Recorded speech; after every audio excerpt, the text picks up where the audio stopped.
Bom, uma boa tarde, obrigado pela presença de todos. Meu nome é João Vitor Staub de Mello, sou professor do Departamento de Engenharia Civil da UFSC, do campus Florianópolis.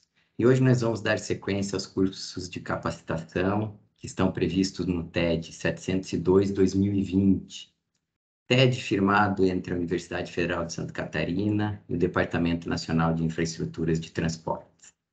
Esse TED está sendo conduzido pelos laboratórios LabTrans, Laboratório de Transportes e Logística, Laboratório de Desenvolvimento e Tecnologia em Pavimentação e Laboratório de Pavimentação. Esses três laboratórios vinculados ao UFSC. Bom, no TED estão previstos 5 temáticas de capacitação. A primeira temática foi caracterização de ligantes e agregados. Essa temática foi ministrada em 2021 pela professora Luciana Roth. E agora seguimos para a temática 2, reologia aplicada a ligantes asfálticos. Depois ainda teremos mais 3 temáticas, que são as seguintes: método de formulação de misturas asfálticas, dimensionamento de pavimento pela metodologia francesa e comportamento mecânico do pavimento sob solicitação de carga dinâmica. Essas 3 últimas temáticas ainda com datas a serem definidas. Bom, nessa temática 2, que trata de reologia aplicadas às ligantes asfálticos, o planejamento é o seguinte: uma primeira parte hoje, uma apresentação, fundamentação teórica, e posteriormente discussões e dúvidas acerca do conteúdo ministrado. A segunda parte será na próxima sexta-feira, dia 16/12, neste mesmo horário, também dividida em 2 etapas. Uma primeira etapa de apresentação e fundamentação teórica, e posteriores dúvidas e discussões acerca do conteúdo. Nessa primeira etapa, o conteúdo programático é o seguinte: nós vamos iniciar com conceitos básicos dos comportamentos dos materiais ideais e vamos estender para o comportamento viscoelástico, que é de interesse dos ligantes asfálticos. Esse comportamento vai ser visto com bastante profundidade e será o foco da apresentação de hoje.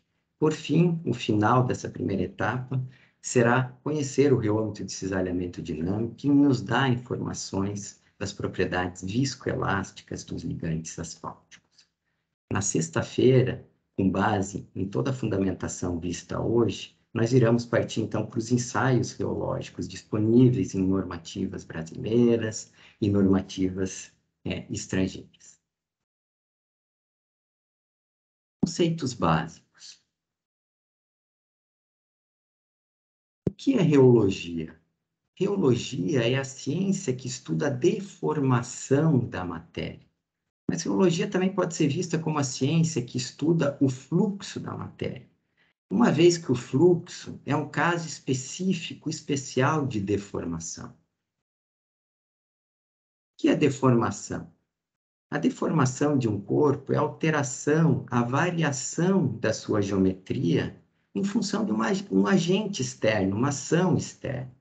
Se nós pensarmos, por exemplo, num ligante asfáltico e aplicarmos uma força nele, alongando ele, nós estamos submetendo ele a um estado de tensão. Então, um dos agentes que causam a deformação da matéria é as tensões.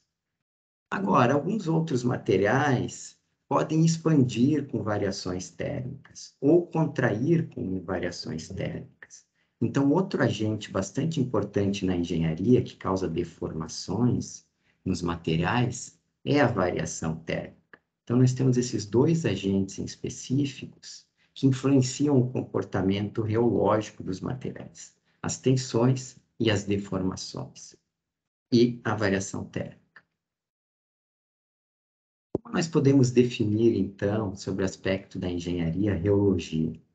Reologia é o estudo das relações entre o campo de tensões aplicado no corpo e como esse corpo vai se deformar, ou a matéria vai se deformar. Claro, com uma determinada temperatura em que este material vai estar.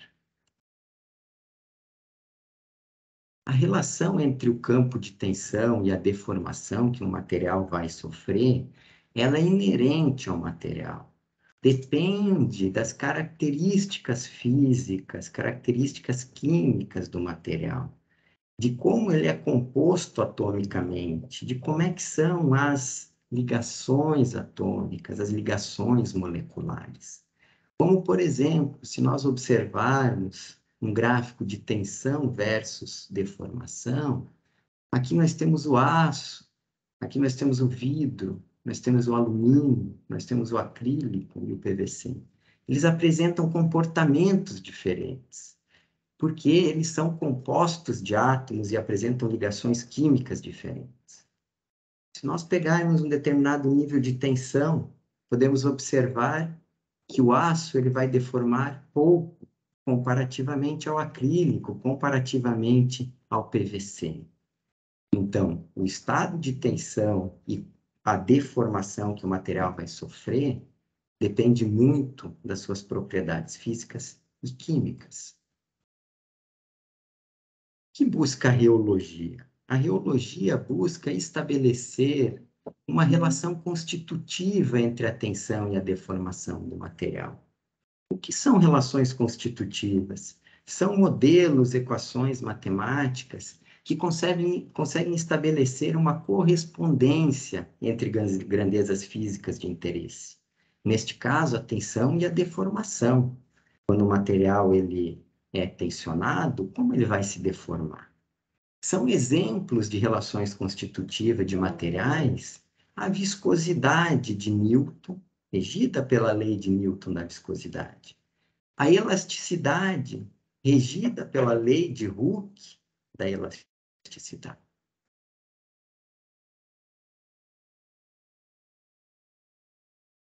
Por que estudar o comportamento reológico de um material? A reologia ela nos permite determinar as propriedades dos materiais. Quando nós determinamos as propriedades dos materiais, nós conseguimos obter o comportamento, o desempenho deste material. E com o comportamento e desempenho desse material, é possível estabelecer relações constitutivas, modelos ou equações matemáticas que descrevam este material adequadamente. Com base em relações constitutivas, é possível realizar engenharia, porque será possível projetar adequadamente, racionalmente com o material, porque a gente entende o comportamento dele.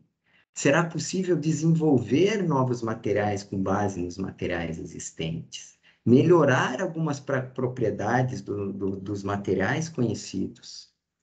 E, claro, definir métodos, processos mais adequados para aplicar este material em estruturas.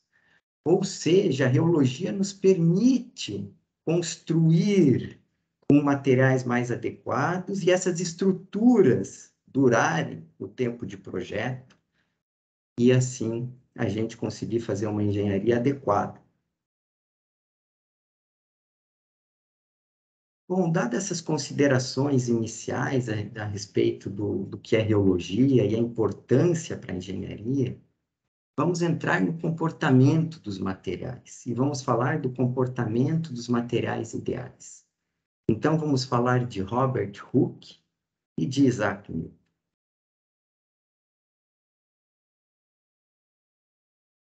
Um sólido ideal, ele apresenta uma resposta puramente elástica, e nós podemos fazer uma analogia com uma mola. Neste tipo de material, nós temos que a tensão aplicada, ela vai repercutir em uma deformação imediata do material. E quando a gente mantém essa tensão ao longo do tempo, o material ele vai manter a deformação constante. Quando essa tensão é cessada, o material ele recupera totalmente a sua deformação e de forma imediata.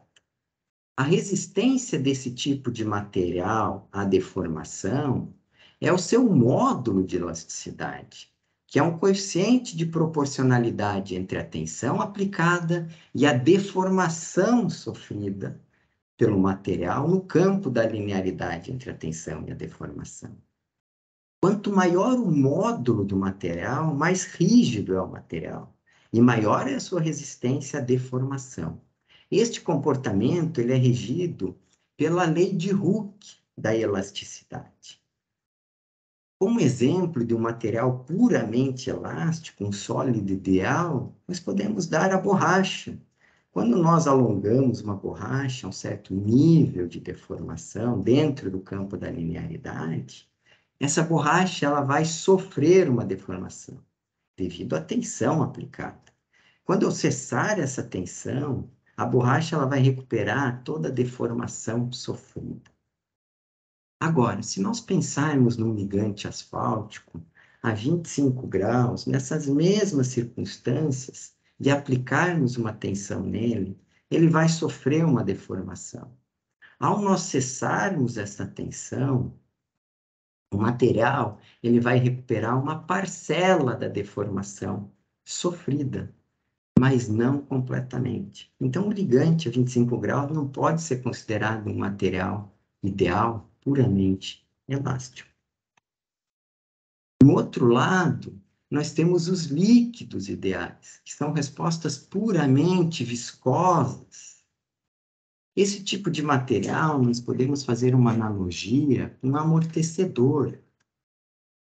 Quando nestes materiais nós aplicamos uma tensão e vamos manter essa tensão ao longo do tempo, esse material ele vai deformar continuamente durante a aplicação da tensão. Uma vez cessada a tensão, toda deformação sofrida por esse material, ela é irrecuperável. E, claro, a resistência do líquido ideal ao escoamento, ao fluxo, é a viscosidade. Quanto mais viscoso é o material, maior é a sua resistência ao fluxo. E a viscosidade nada mais é que um coeficiente de proporcionalidade entre a taxa de tensão aplicada no material e a taxa com que esse material deforma. E é regido pela lei de Newton da viscosidade para esses fluidos chamados de fluidos newtonianos. Como exemplo, eu posso dar a água. A água, quando é submetida a qualquer estágio ou nível de tensão, ela vai fluir, ela vai deformar. E quando cessado o estado de tensão, ela não recupera mais a deformação sofrida.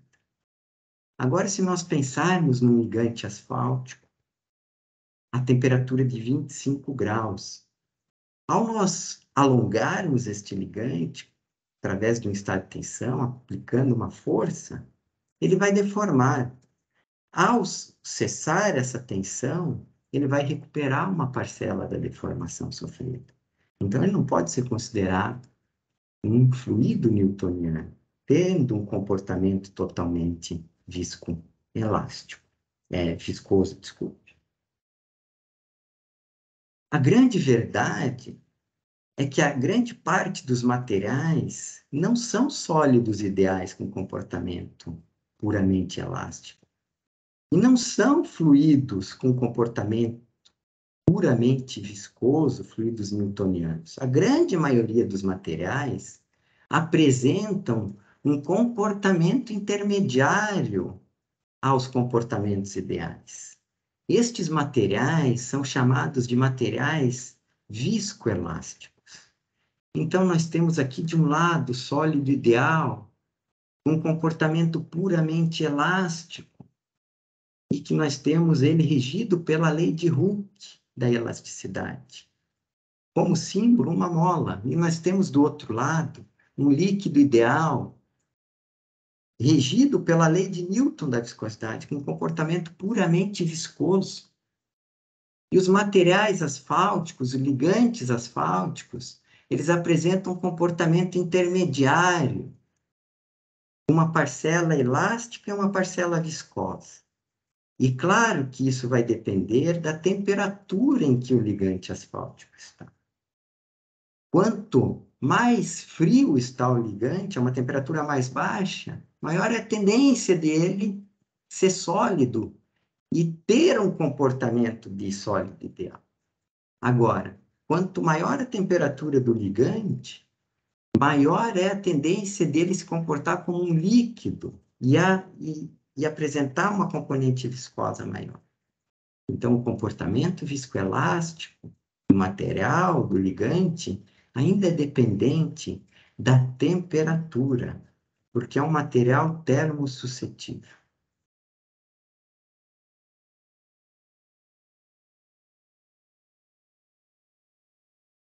Outros exemplos de materiais viscoelásticos, nós temos os polímeros amorfos, nós temos os polímeros semicristalinos, nós temos os biopolímeros, nós temos os metais em muito altas temperaturas, e nós temos os materiais asfálticos, nós temos os ligantes asfálticos e, consequentemente, as misturas asfálticas.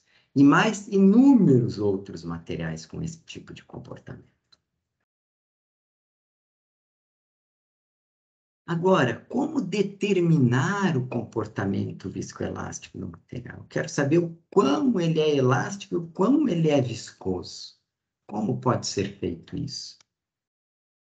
Para determinar o comportamento viscoelástico, devem ser conduzidos testes oscilatórios, dinâmicos no material, no domínio frequencial. O que são testes oscilatórios dinâmicos? Nós precisamos entender o que é um movimento oscilatório. Um movimento oscilatório, nós podemos fazer uma analogia com um pêndulo.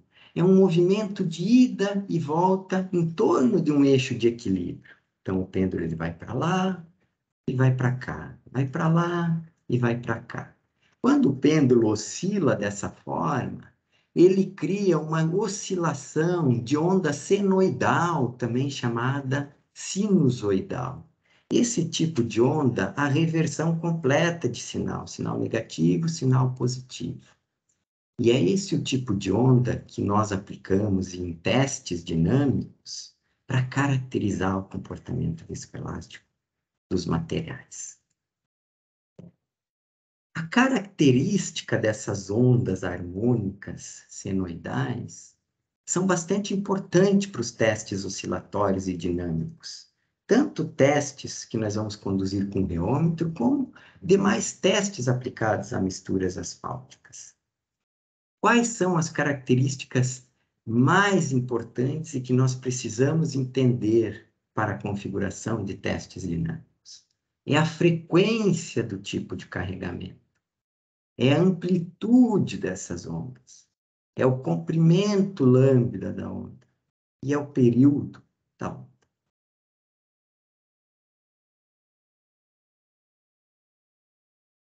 Que é a frequência? Frequência é o número de ciclos que ocorrem durante um segundo. Um ciclo consiste sempre em duas alternâncias, uma positiva e uma negativa. A frequência, ela é dada em hertz. Por exemplo, 1 Hz equivale a um ciclo em um segundo. 2 Hz, 2 ciclos em um segundo. E 8 Hz, 8 ciclos em um segundo. E assim por diante. A frequência ela também pode ser expressa como frequência angular. Basta nós multiplicarmos a frequência em Hz por 2π radianos. Isso quer dizer que 1 Hz equivale a 6,28 radianos por segundo. Aqui eu apresento para vocês 3 tipos de ondas senoidais que estão com frequências diferentes. A primeira onda, eu tenho frequência de 1 Hz, porque em um segundo ela dá um ciclo. A segunda onda, eu tenho frequência de 2 Hz, porque em um segundo ela está dando 2 ciclos, como vocês podem ver, 2 ciclos. E a última está a 8 Hz, que está dando 8 ciclos em um segundo. Quanto maior a frequência da onda, ou da solicitação do carregamento, mais rápido é aplicado este carregamento. Isso é muito importante.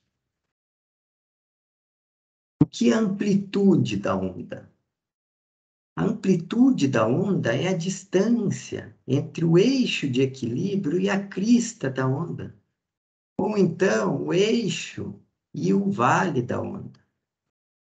A amplitude da onda, ela está relacionada com a amplitude da deformação que eu vou aplicar nos meus materiais, ou a amplitude da força E também está relacionada com o tipo de ensaio que eu vou realizar. Se vão ser ensaios não destrutivos ou ensaios destrutivos do material. Então, é bastante importante a amplitude da onda nos testes dinâmicos. Aqui eu apresento para vocês 3 ondas com amplitudes diferentes.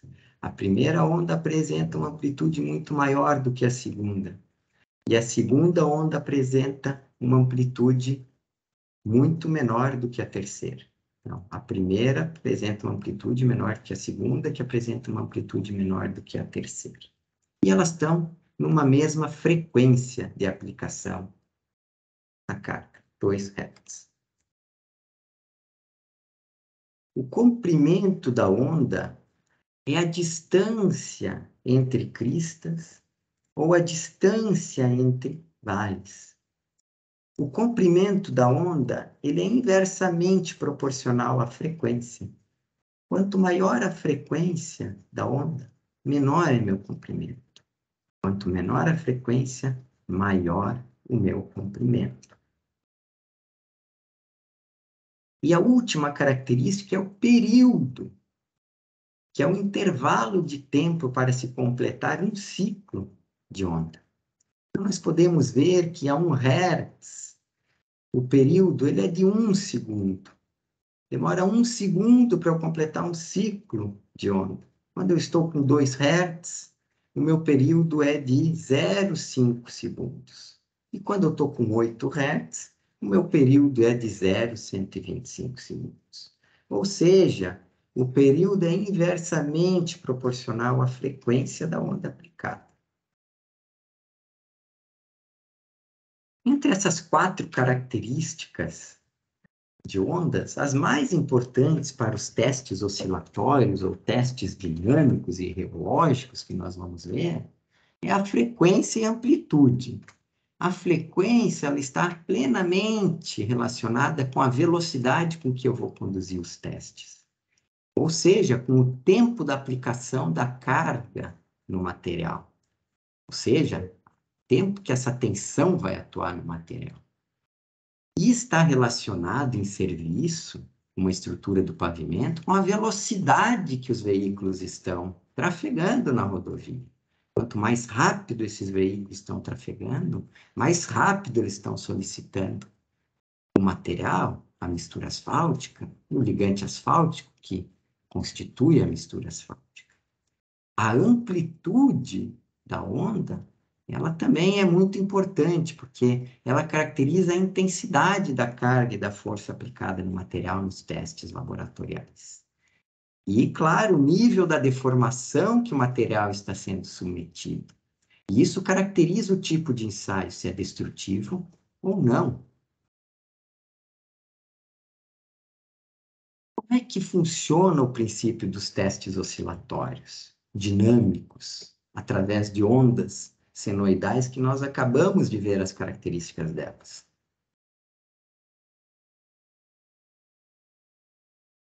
Poderia ser aplicado esse exemplo para qualquer geometria. E depois nós vamos ver em geometrias no reômetro como o ensaio é conduzido com ligantes. Mas para efeitos didáticos, vamos pegar uma viga de um material viscoelástico, que está aqui. Neste ponto em A, essa viga está em equilíbrio. E eu vou fletir ela para cima, aplicando uma força. Quando eu vou fletir ela para cima, eu estou deformando ela com este sinal aqui. E agora eu vou fletir ela para baixo, com a mesma amplitude de deslocamento. E eu vou fazer isso periodicamente. Fletir para cima, fletir para baixo. Vejam, eu estou causando um deslocamento sinusoidal na viga. Ou seja, senoidal. E para eu causar esse deslocamento, que repercute numa deformação do material, é necessário aplicar uma força, tanto para cima como para baixo. Então, os testes oscilatórios dinâmicos, eles consistem em aplicar uma onda senoidal de deslocamento no material e medir a força necessária para ocasionar este deslocamento que está vinculado a uma deformação que o material está sofrendo. Quando eu tenho os dois sinais, o sinal do deslocamento e o sinal da força aplicada, aparece uma defasagem para esses materiais em relação a esse sinal. Em termos de tempo, quando eu aplico a tensão, demora para o material deformar. E essa defasagem é chamada de ângulo de fase que o material viscoelástico apresenta. O ângulo de fase nada mais é do que a frequência angular com que eu estou fazendo esse ensaio, vezes o tempo de defasagem entre o sinal do deslocamento e da força aplicada. Bom, o ângulo de fase, ele vai nos mostrar a resposta dos materiais aos testes oscilatórios. Se o material apresenta um comportamento puramente elástico, se o material apresenta um comportamento puramente viscoso, ou se o material apresenta um comportamento viscoelástico. Vamos entender o que o ângulo de fase representa nestes ensaios oscilatórios. Quando eu não tenho defasagem entre a tensão aplicada e a deformação sofrida pelo material, ou a força aplicada e o deslocamento que o material está sofrendo, quer dizer que a resposta do meu material é imediata, a tensão. E nós vimos anteriormente que materiais com respostas imediatas, eles são puramente elásticos e são sólidos Hookeanos. Então, quando eu não tenho defasagem entre a tensão e a deformação, o meu ângulo de fase é zero e o meu material ele é puramente elástico. Quando a minha defasagem é altíssima no material e o ângulo de fase chega a 90 graus, eu tenho uma resposta puramente viscosa do material, que pode ser um fluido newtoniano. Ou seja, quando eu aplico a tensão no material, a deformação leva um tempo para ocorrer. Isso caracteriza o comportamento puramente viscoso do material. Então, quando se tem 90 graus de ângulo de fase, o comportamento é puramente viscoso, a resposta do material, ela é viscosa. Claro, quando nós tivermos um comportamento intermediário, a 0 e 90 graus, que isto é elástico, isso é viscoso, nós temos um comportamento chamado viscoelástico do material. E quanto mais o ângulo de fase estiver próximo de 0 grau, mais elástico é o material, mais ele se aproxima de um sólido ideal. E quando o meu ângulo de fase estiver mais próximo de 90, mais viscoso é o material e menor é sua parcela elástica. E isso vai ser influenciado, essa resposta, pela temperatura em que o ligante asfáltico está.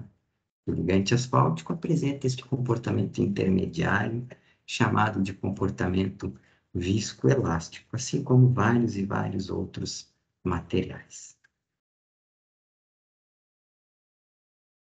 O ângulo de fase, então, mais uma vez, ele é dado pela defasagem entre o sinal da força e do deslocamento sofrido pelo material, ou podemos interpretar como tensão aplicada e deformação sofrida, vezes a frequência angular, que é 2 π radianos vezes a frequência do teste. Além do ângulo de fase, nos testes oscilatórios, nós podemos obter o chamado módulo desses materiais, que é a rigidez do material. E nos materiais viscoelásticos, esse módulo deve ser chamado de módulo dinâmico, que é o módulo complexo do material, que nada mais é que a relação entre a tensão necessária aplicada no material para ele deformar num nível de deformação pré-estabelecido. Então, eu tenho a tensão máxima, a força máxima aplicada no material, que eu posso, então, calcular a tensão que o material está sofrendo, e a deformação que ele está tendo. Quando eu faço a relação entre a tensão máxima e a deformação máxima sofrida, eu tenho o chamado módulo dinâmico, módulo complexo do material. Por exemplo, se nós pegarmos um ligante 3045, que tem uma consistência elevada, e compararmos com o ligante asfalto-borracha, para eu causar um nível de deformação no ligante 3045, certamente eu vou ter que aplicar mais força comparativamente a um ligante asfalto-borracha, que é mais flexível. Então, a minha amplitude de onda da força para o ligante CAP 3045 é muito menor que para o CAP asfalto-borracha. E, claro, eu estou trabalhando com nível de deformação controlado igual para os dois. Então, o meu módulo dinâmico complexo para o CAP 3045 ele é maior que para o CAP de asfalto borracha. Então, a rigidez do 3045 é maior que o asfalto borracha. A rigidez representa que esse material ele é mais resistente à deformação. O módulo dinâmico, o módulo complexo, ele é um módulo que a simbologia muda em função do tipo de ensaio. Então, posso ter simbologias diferentes. Quando eu estou trabalhando com ensaios de flexão, alongamento do material, que isso aqui é tradicional, por exemplo, de misturas asfálticas, alongamento, o módulo dinâmico e complexo do material é dado por E asterisco, entre duas barras. Agora, quando nós estamos trabalhando com ligantes asfálticos, ensaios de cisalhamento, como nós vamos focar no final da apresentação, nós trabalhamos com G asterisco, tá? E entre duas barras. E que nós chamamos propriamente de módulo dinâmico de cisalhamento, ou módulo de cisalhamento dinâmico, complexo do material. Então, é importante conhecer as simbologias, mas representam a mesma coisa. Bom, nós vimos o ângulo de fase dos materiais viscoelásticos, o que representa para nós, e o módulo do material. A partir do ângulo de fase do módulo do material dinâmico, é possível eu ter outros parâmetros viscoelásticos. A gente pode obter outros parâmetros viscoelásticos. Vamos ver como. Basta plotar o módulo dinâmico, tanto o E como o G asterisco, e o ângulo de fase, no plano de Argand-Gauss, chamado de plano complexo. Este plano, ele tem no eixo Y, o eixo imaginário, e ele tem no eixo X, o eixo real. O eixo imaginário é o eixo viscoso, perdido também é chamado. E o eixo real é o eixo elástico. Então, basta eu plotar o módulo dinâmico, o vetor do módulo dinâmico aqui, obtido no ensaio, e o ângulo de fase.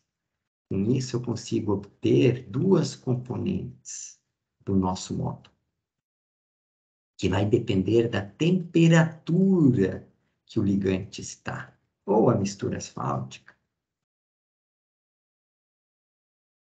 Em Y, a componente do nosso módulo é chamada de componente viscosa, porque está no eixo imaginário. E é o quão viscoso o meu material é.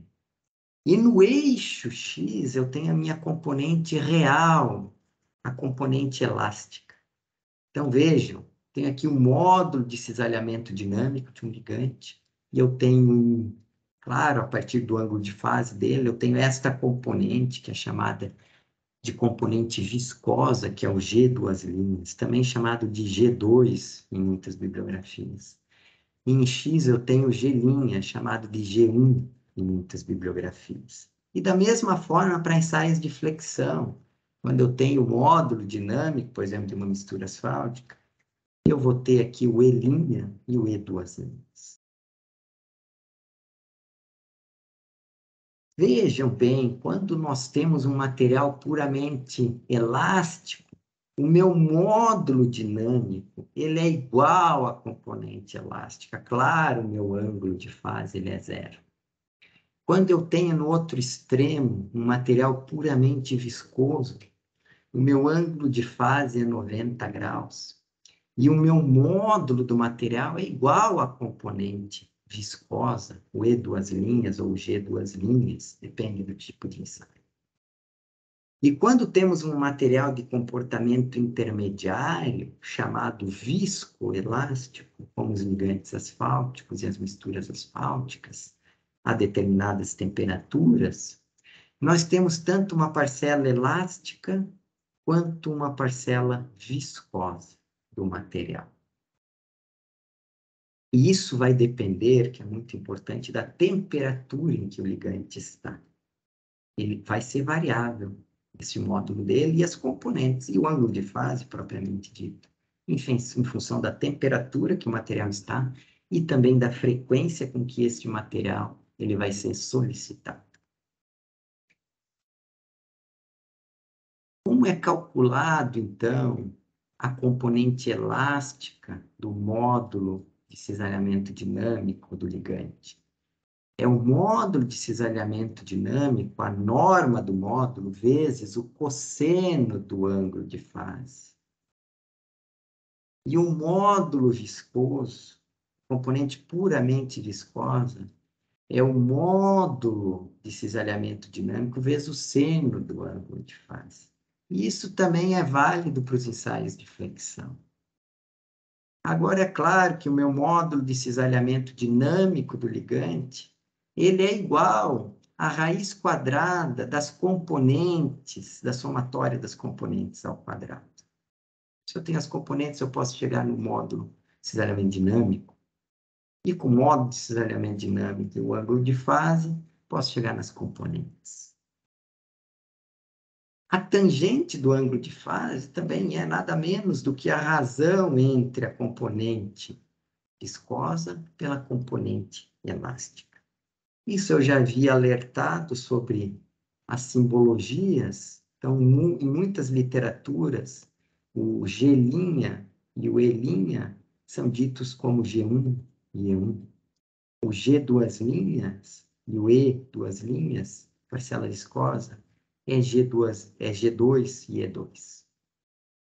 Todas essas propriedades, elas foram obtidas e devem ser obtidas, estamos falando de módulo e as componentes do módulo, dentro do campo da linearidade entre a deformação e a tensão sofrida pelo material. Porque o módulo é um ensaio não destrutivo. Isto é muito importante e nós vamos entender um pouco o que é o domínio da viscoelasticidade linear nos ensaios de módulo dinâmico para ligantes. E também é aplicado para misturas asfálticas. Um ensaio de módulo é um ensaio que não é destrutivo. E ele deve ser, então, executado dentro da região linear no campo de tensões e deformações. Ou seja, com pequenas amplitudes de deformação ou de deslocamento, eu tenho que obter o módulo do material, o módulo dinâmico complexo do material. Vejam, nós temos aqui a tensão pela deformação, uma determinada temperatura do material. Nós temos, até um determinado nível de deformação, uma linearidade entre o campo de deformação e o campo de tensão aplicada no material. Mas quando as deformações no material são muito grandes, devido a uma tensão muito grande aplicada, eu entro numa região não linear do material. E os módulos não podem ser executados dentro da região não linear. Porque nesta região não linear, já são ensaios destrutivos e não ensaios não destrutivos como o módulo. Vejam, aqui nós podemos avaliar a região de linearidade entre a tensão e a deformação, avaliando a componente elástica. Dentro da região de linearidade, a minha componente elástica, ela é constante, ela não é alterada. Por quê?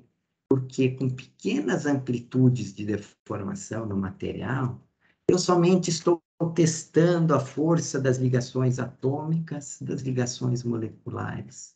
Mas eu não estou rompendo essas ligações químicas do material. E quando eu caio fora da região da linearidade entre a tensão e a deformação, porque eu estou aplicando deformações muito elevadas no material, devido a uma tensão muito elevada aplicada, o meu módulo elástico cai.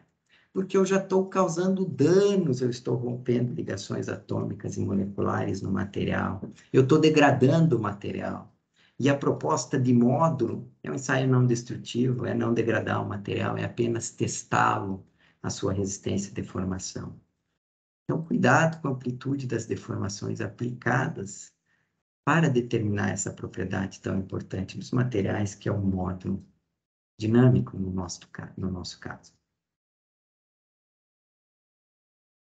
Essa região da linearidade entre a tensão aplicada e a deformação sofrida pelo material, ela não é uma região única e fixa.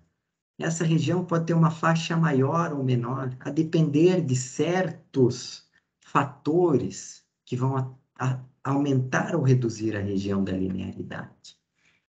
E esses fatores vão afetar os ensaios. Então, nós precisamos conhecer como essa região da linearidade ela pode ser afetada. Vamos lá, a amostra, o estado da amostra de teste. Quanto mais sólido está o nosso ligante asfáltico, menor é a faixa da linearidade entre a tensão e a deformação, a região linear. Quanto mais líquido, fluido está meu ligante, maior é a região da linearidade. E claro, o sólido e o líquido, nos ligantes asfálticos, é afetado pela temperatura em que o material está. Quando o meu ligante tem um comportamento mais sólido, uma consistência maior, eu estou em temperaturas mais baixas. Ele vai perdendo a consistência à medida que eu vou aquecendo o material. E a região linear aumenta também. Isso vai influenciar nas amplitudes de deformação que nós vamos setar nos ensaios quando estamos determinando o módulo do material, por exemplo, a temperaturas altas ou a temperaturas baixas. A frequência com que a gente vai realizar os ensaios oscilatórios, ela também vai influenciar nessa região da linearidade entre o campo da tensão e da deformação. Quanto mais alta a frequência, maior é o módulo do ligante asfáltico. E, se ele tem um maior módulo, a minha região da viscoelasticidade linear, ela vai se reduzir. Então, se meus ensaios forem conduzidos a frequências altas, a minha faixa de linearidade ela se reduz. E eu tenho que reduzir os níveis de deformação a que eu estou fazendo o ensaio. Vejam, aqui nós temos uma faixa de linearidade, estou ressaltando, para 50 radianos por segundo, que seriam 8 Hz de frequência. Aqui nós temos uma faixa de linearidade maior, quando eu estou trabalhando com 1 radiano por segundo, uma frequência mais baixa. E uma frequência mais baixa ainda, a minha região da linearidade, ela aumenta. Isso é, mais uma vez, é importante para os níveis de deformação que nós vamos aplicar para os testes para extrair o módulo do material. A temperatura, é claro, vai influenciar no estado do meu ligante asfáltico. A gente já tratou do estado sólido e líquido, mas a temperatura vai influenciar o meu ligante. Quanto maior é a temperatura que eu estou fazendo no ensaio, menos consistência ele tem, mais é o comportamento líquido deste material, e maior, então, é a minha região da linearidade entre a tensão e a deformação. Claro, quanto menor as temperaturas, 0 grau, por exemplo, menor essa faixa entre a linearidade, a região linear, no campo de tensões e deformações sofridas pelo ligante. Por fim, resume-se que qualquer fator que deixe o ligante asfáltico mais rígido, ou seja, mais consistente e com maior módulo, mais curta é a região da linearidade. E quanto mais o ligante ele fica num estado líquido, menos consistente, maior é a região da linearidade. E maior pode ser as deformações com que a gente está tomando o módulo do material.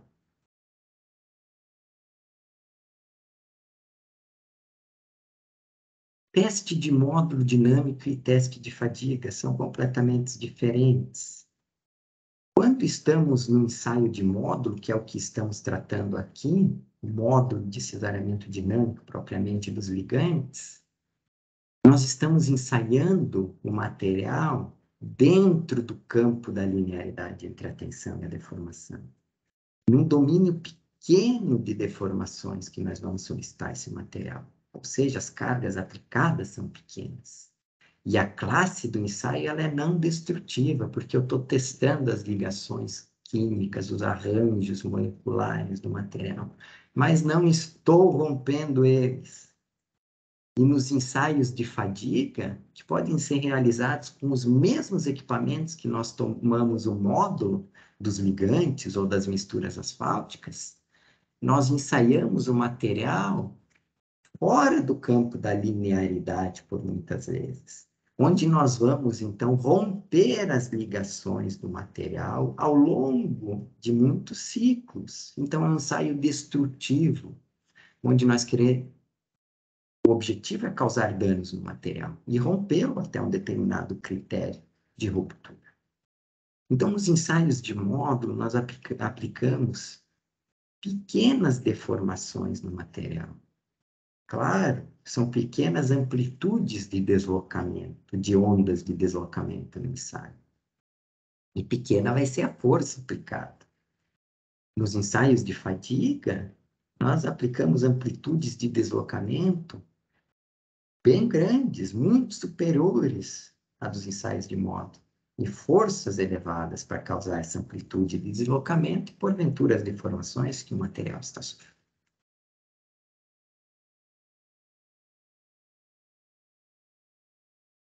O módulo dos materiais viscoelásticos, eles não são únicos. Se eu determinei o módulo do ligante, o módulo de cisalhamento dinâmico a temperatura de 25 graus, uma frequência de aplicação da carga de 10 Hz, por exemplo, esse módulo não é único. Ele muda conforme a gente varia a temperatura do material ou varia a frequência de aplicação da carga. Então, vamos ver como é a influência da temperatura e da frequência nos ligantes e, porventura, nas misturas asfálticas, que herdam as propriedades dos ligantes. Quando nós estamos trabalhando com temperaturas no ligante, temperaturas altas no material, elas reduzem a consistência do ligante, todos nós sabemos. E quando eu reduzo a consistência do ligante, o material apresenta uma menor rigidez, ele flui mais fácil, ele deforma mais fácil. Então, o módulo de cisalhamento dinâmico do material é menor. E isso é caracterizado pelo ângulo de fase que está aumentando no material, para caracterizar essa perda de consistência e esse comportamento mais viscoso. Quando eu estou com temperaturas mais baixas, analisando o material, a consistência do meu ligante ela aumenta.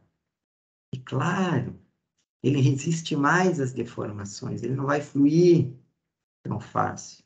E a sua rigidez é maior e seu módulo é maior. E isso é representado pelo ângulo de fase que está reduzindo do material. Ele está tendo um comportamento mais sólido, mais elástico, e não viscoso. Então, o módulo não é único para o material, no caso, os ligantes asfálticos. Quanto à frequência de teste, ou a frequência com que o material é solicitado para extrair o seu módulo, quando eu estou com frequências altas, carregamentos rapidamente aplicados no material, o tempo de aplicação da carga é muito rápido, pode ser um veículo passando muito rápido sobre o revestimento asfáltico lá na rodovia. O material ele assume um comportamento com uma consistência maior, com uma tendência mais de sólido. Então, a rigidez dele é maior, o módulo é maior. Isso se traduz em ângulos de fase menores do material. Quando a frequência do carregamento é mais baixa, o tráfego é mais lento em campo, esse nível de tensão ele fica aplicado mais tempo no material.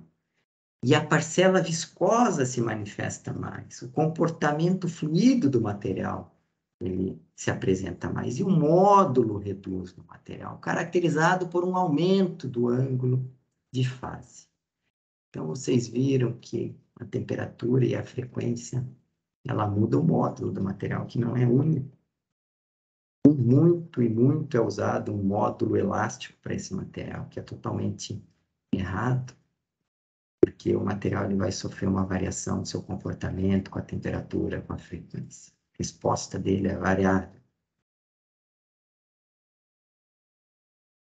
Então, para resumir, nós temos deste lado um sólido elástico dado por uma mola, comportamento puramente elástico, regido pela lei de Hooke, ângulo de fase zero. A baixas temperaturas, o meu ligante apresenta módulos elevadíssimos e ângulos de fase baixos, e se aproxima de um comportamento mais elástico. A altas temperaturas, comportamento nesse extremo, líquido, viscoso, fluido, ângulo de fase de 90 graus. Altas temperaturas, módulo bastante baixo e ângulo de fase bastante elevado. E isso também é válido para a frequência. Frequências altas de aplicação da carga, módulo elevado, ângulo de fase baixo, comportamento com tendência elástica, componente elástica maior. A frequências baixas, comportamento vai tendendo ao viscoso, módulos baixos do material e, claro, ângulos de fase elevados. Então, a pergunta, basta obter o módulo dinâmico dos materiais do ligante asfáltico em uma única temperatura e frequência? Não. A resposta é não. Em campo, as estruturas de pavimento, onde está lá o revestimento asfáltico, e no revestimento asfáltico, o ligante é um componente, essas estruturas elas estão submetidas às variações climáticas. As variações climáticas anuais, mensais e diárias. A temperatura lá está alterando do dia para a noite, se tem sol, se não tem sol, com as estações do ano. Como eu vou obter o módulo do material só para uma única temperatura? Vou tomar o módulo do material para uma única frequência? Em campo, há variações da velocidade do tráfego. O tráfego pode ser lento, pode ser mais rápido. E a solicitação com que a carga aplicada é mais lenta ou mais rápida, e muda o módulo do material, o comportamento do material, o ângulo de fase do material.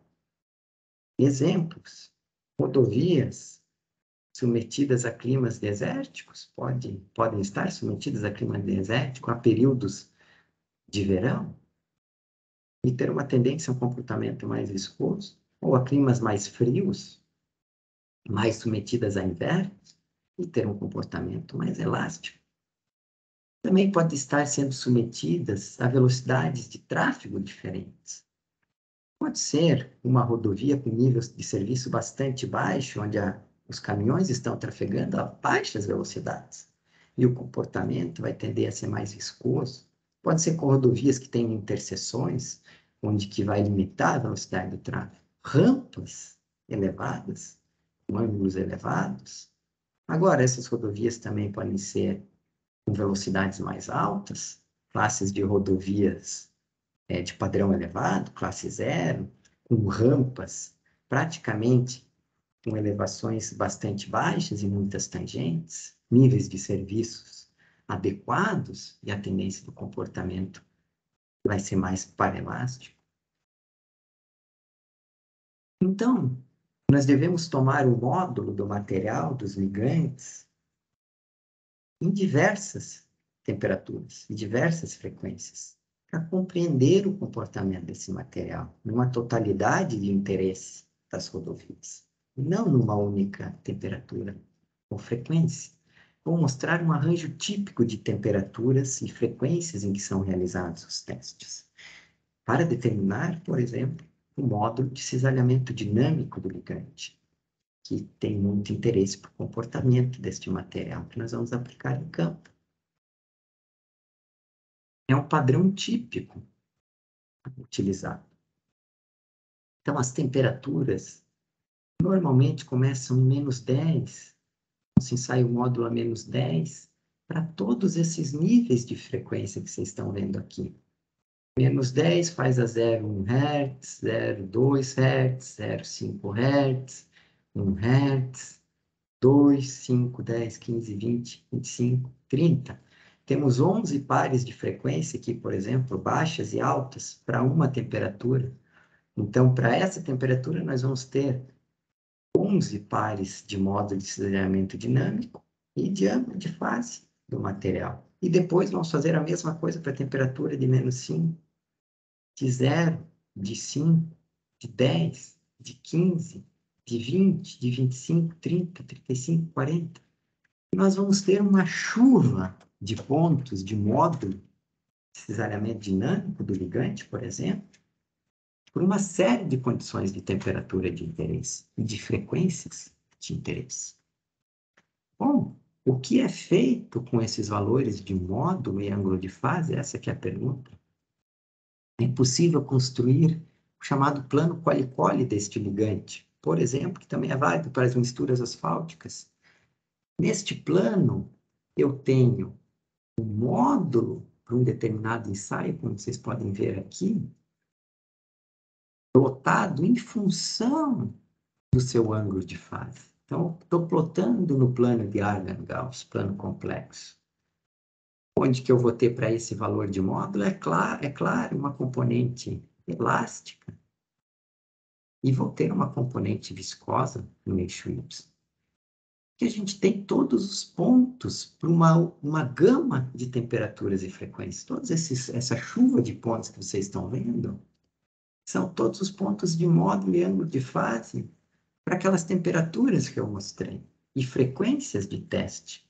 Isso caracteriza o comportamento viscoelástico linear do material, seu comportamento reológico, que está no plano Quali-Quali, e tem esse formato de um semicírculo.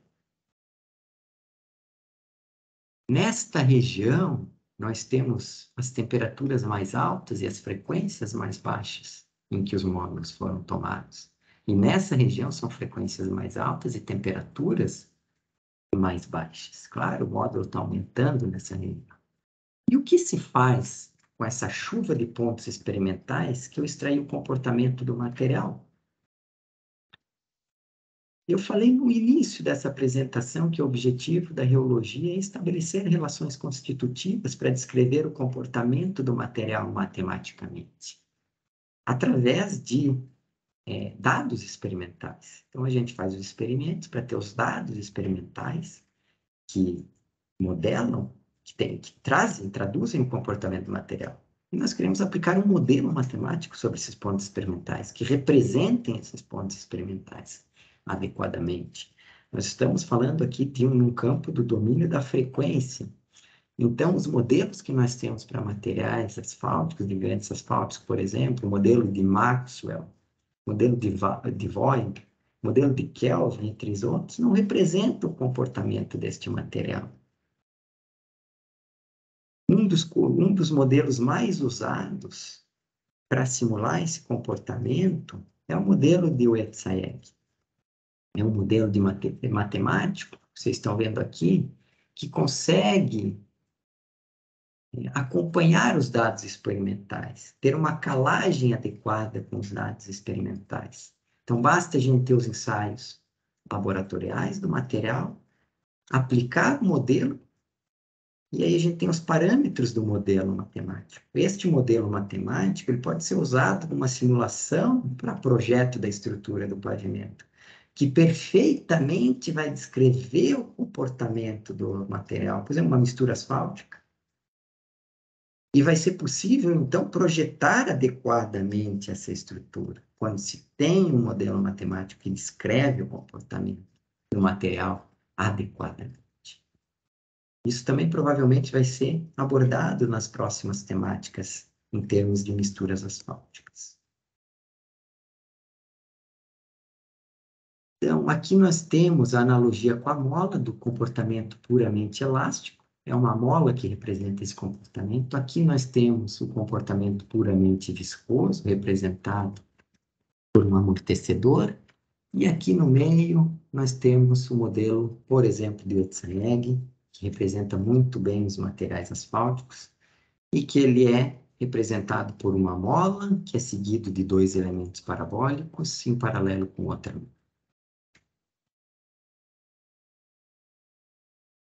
Bom, exemplos dos testes oscilatórios para determinar o módulo dinâmico dos materiais asfálticos. Eu vou mostrar ali dois exemplos de misturas asfálticas, mas a gente vai focar no ligante, que é o tópico.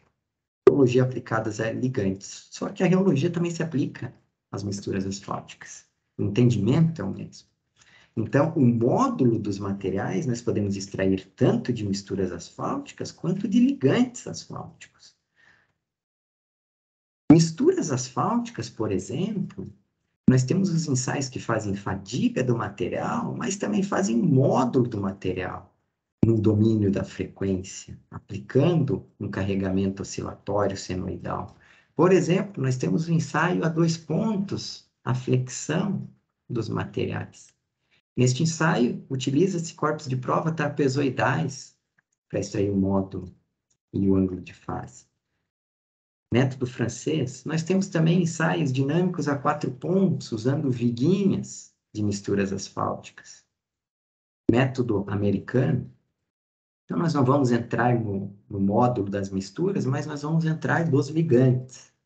Os ligantes, como nós extraímos o módulo de cisalhamento dinâmico e o ângulo de fase?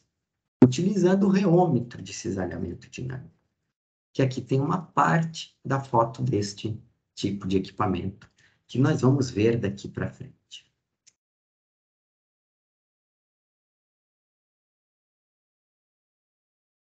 O que é um reômetro? Reômetro é um instrumento que vai medir as propriedades reológicas de fluidos, semissólidos e sólidos. Portanto, o reômetro ele vai nos fornecer informações muito importantes do material, e no nosso caso, dos ligantes asfálticos. Pode nos fornecer viscosidades, mas vai nos fornecer as propriedades viscoelásticas do material, que nós acabamos de discutir profundamente elas, que é o módulo de cisalhamento dinâmico do material e o seu ângulo de fase. E aí podemos obter a componente elástica do material e a componente viscosa do material, que nos dá informações importantes do ligante. Além disso, o reômetro pode nos dar respostas transitórias deste material, que são fluência e recuperação. Isso nós vamos ver na sexta-feira. Fluência e recuperação. Tem um exemplo de um reômetro, e eu vou tratar deste reômetro, porque é o reômetro que nós temos aqui na UFSC. Então, é um reômetro da TA Instrumentos, é um reômetro de segunda geração, extraordinário. Vamos conhecer um pouco desse equipamento para entender o processo de ensaio. Ele é composto de 3 partes principais. Nós temos uma caixa eletrônica, onde tem placas eletrônicas e que fazem todo o controle do reômetro. Essa caixa está ligada a um computador, onde tem um software e que controlamos praticamente todo o reômetro do software. Aqui, propriamente, o reômetro. O reômetro ele é constituído desta cabeça. Então, essa cabeça ela sobe, desce, para a gente poder colocar as amostras. Aqui tem um display. Esse display nós temos informações em tempo real, de temperatura, torque, a velocidade, deslocamento, força axial, viscosidade e gap. Contudo, todas essas informações são dadas no software quando estamos operando. Então, essas informações aqui do display a gente praticamente não usa. Aqui nós temos o sistema de geometria, que aqui vão ir as amostras, que eu vou explicar no próximo slide, com detalhamento. E também temos o sistema de temperatura. Por que sistema de temperatura? Porque, mais uma vez, quando eu falo com o ligante asfáltico tem um módulo, eu tenho que, na sequência, perguntar a que temperatura, a que frequência, porque o módulo muda no material. E aqui nós temos um teclado de funções, que também praticamente não são utilizados, porque a gente usa o software para controlar o equipamento. Por fim, a terceira e última parte deste equipamento é um termocube. Esse termocube, ele nos permite fazer ensaios a baixas temperaturas, então ele vai ajudar a resfriar as amostras no sistema de temperatura.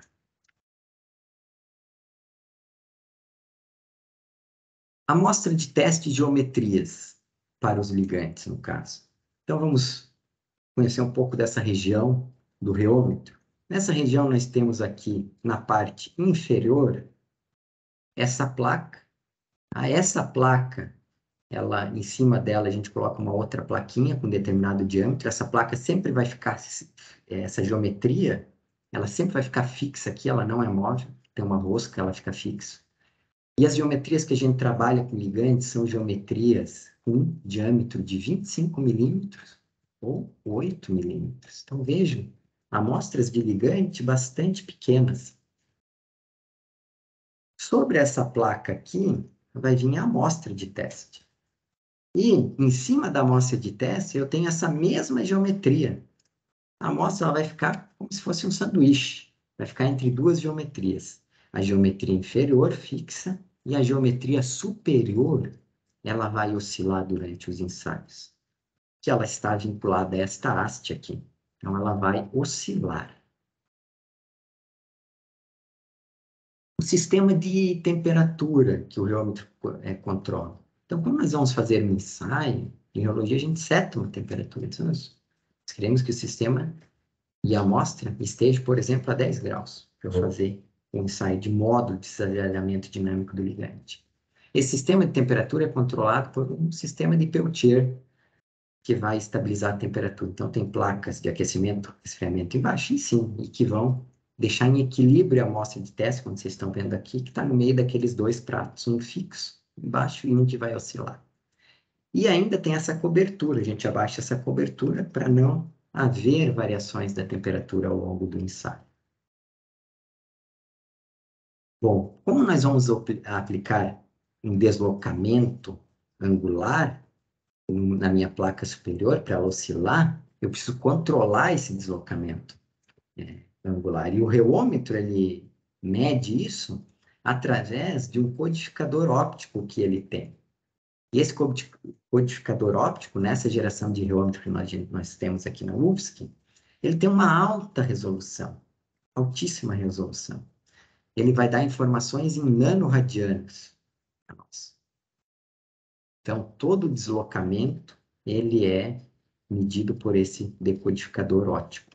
E o deslocamento que a gente vai setar, não é nós que definimos. Esse deslocamento vai gerar uma deformação no material. E, claro, a gente vai setar de acordo com a norma, dentro de um limite que eu estou testando o material no campo da linearidade, do domínio da tensão e da deformação sofrida. Eu estou avaliando o módulo.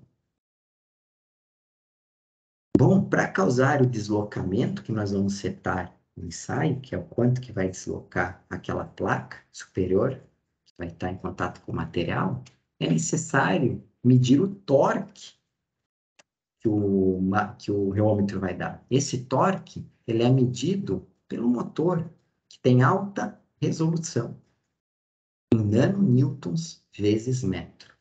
Então, o motor é que vai medir essa força aplicada. Geometrias, há diversas geometrias para usar em ensaios com reômetro. Por exemplo, esse reômetro que eu mostrei para vocês, que é o nosso aqui da UFSC, da Terra Instrumento, segunda geração, tem diversas geometrias que pode ser utilizado nesse reômetro. E essas geometrias dependem do tipo de amostra que eu estou utilizando. Por exemplo, se as viscosidades são muito baixas, a geometria deve ser utilizada em cilindros concêntricos, tipo Brookfield. Eu tenho um frasco e eu tenho a amostra aqui, eu tenho um espíndulo. Se a viscosidade é muito baixa alta, se usa uma placa fixa aqui embaixo, claro, e plana, e um cone na parte de cima. Tá? Então, é o chamado cone-placa. No caso dos ligantes, desde temperatura a 0 graus a 90 graus, que é nosso interesse em caracterizar ele nessas temperaturas com o reômetro, a gente usa placas paralelas, como eu já mostrei para vocês. Então, o sanduíche, a amostrinha de ligante fica aí no meio. Se estivéssemos trabalhando, por exemplo, com materiais mais sólidos, uma MAF, por exemplo, mistura asfáltica fina, extraída corpinhos de prova, teria que trabalhar com prismas e com outro conjunto de geometrias. Informações a respeito do reômetro que nós temos aqui, então, título de curiosidade, tem 3 reômetros ATA, tem o HR3, HR2 e HR1. O que muda são a resolução. Então, HR2 é extremamente indicado para ligantes asfálticos. Tem resoluções quanto a torque e resoluções quanto a deslocamento, oscilação que o reômetro vai dar, extremamente apropriadas para os ensaios que se querem conduzir com ligantes. Vamos, então, compreender o princípio do funcionamento do reômetro. O reômetro, ele vai medir ou controlar 3 principais aspectos. O torque necessário para dar uma oscilação na placa superior, e esse torque está vinculado a uma força. E, claro, se eu estou aplicando um torque, eu estou causando uma tensão de cisalhamento na minha amostra. O torque, ele vai depender do deslocamento angular que eu quero que o reômetro realize com a oscilação do prato superior, da placa superior. Quanto que ele vai oscilar? E, claro, da rigidez do ligante asfáltico. Então, o reômetro também controla o deslocamento angular, que está ligado à deformação que o ligante vai sofrer. E, por fim, o reômetro também vai controlar a velocidade angular, que nada mais é que a frequência angular com que eu estou oscilando a placa superior acima do ligante asfáltico. Bom, então, para causar um determinado torque, é preciso no reômetro setar a amplitude do deslocamento que se quer. Então, a gente seta essa amplitude de deslocamento com base na norma. Tem que dar um deslocamento, por exemplo, a uma temperatura de 5 graus do ligante, a gente usa 0,1% de deformação. Então, o reômetro já vai calcular quanto que ele precisa deslocar o prato superior para deformar o material em 0,1%. E aí o motor vai ter que aplicar uma força. Então, o motor aplica uma força para causar um deslocamento setado. Ele tem a força, ele tem o raio da amostra e tem o seno do ângulo de deslocamento. Pronto, se tem o torque aplicado. E com o torque, nós temos a tensão cisalhante que o ligante está sofrendo aqui. Porque o ligante é um elemento que está fazendo a junção do prato inferior fixo e do prato superior. E ele que vai resistir ao movimento. E, claro, mais rígido que é o ligante, maior é a força aplicada e maior vai ser o módulo desse material. Então, a tensão cisalhante nada mais é que o torque aplicado vezes uma constante de geometria. Que para o caso de placas paralelas, a constante de geometria é 2π vezes r ao cubo. Facilmente determinado. Bom, o deslocamento angular, que é setado no ensaio, como é que ele é calculado? Nada mais é do que o comprimento, o desenvolvimento aqui circular para esse deslocamento, que é dado pelo desenvolvimento aqui dividido pelo raio da amostra de ligante.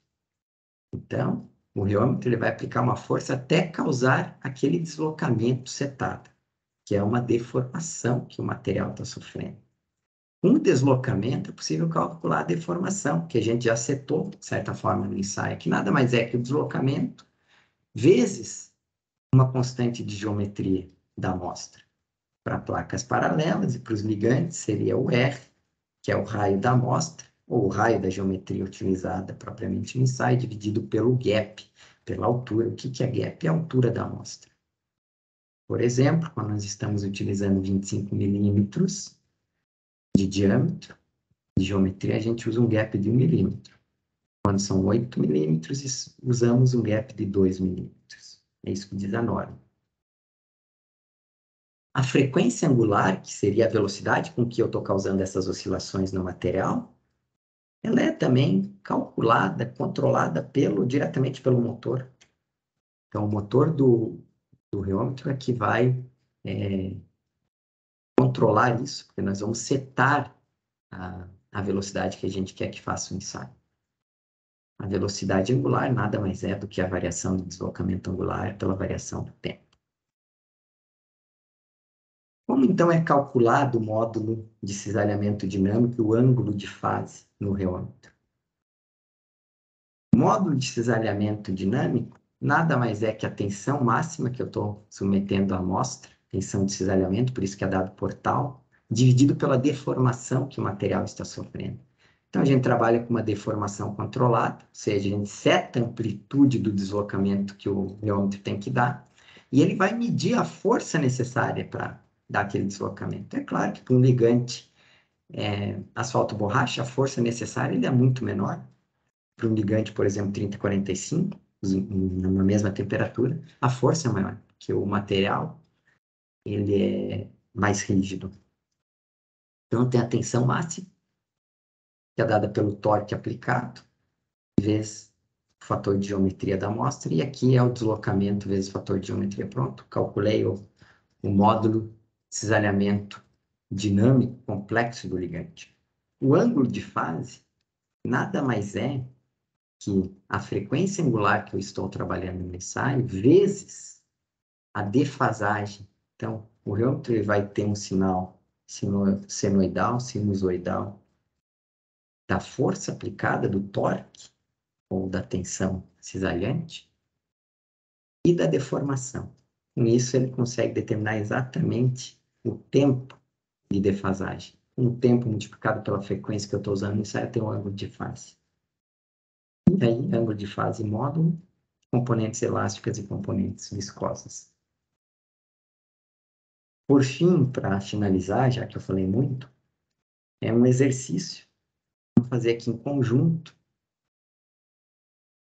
Temos uma amostra de CAP 5070 a 5 graus e ela está posicionada entre placas paralelas de um reômetro de cisalhamento dinâmico.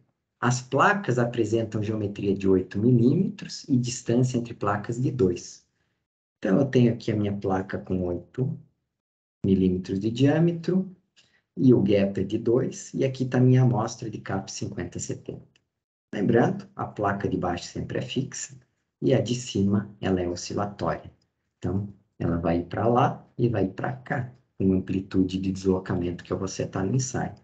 E está a 5 graus esse ligante. Seguindo, a placa superior do reômetro vai oscilar de A para B, de B para A, de A para C e de C para A, periodicamente. Então, essa placa superior, por aplicação de uma força do motor, que vai gerar um torque, vai ir de A para B, de B para A, de A para C, de C para A, periodicamente. E vai gerar uma onda senoidal com reversão de sinal. A oscilação forma uma onda de deslocamento senoidal. O deslocamento angular foi fixado em 4, praticamente 5 vezes 10 na menos 4 radianes.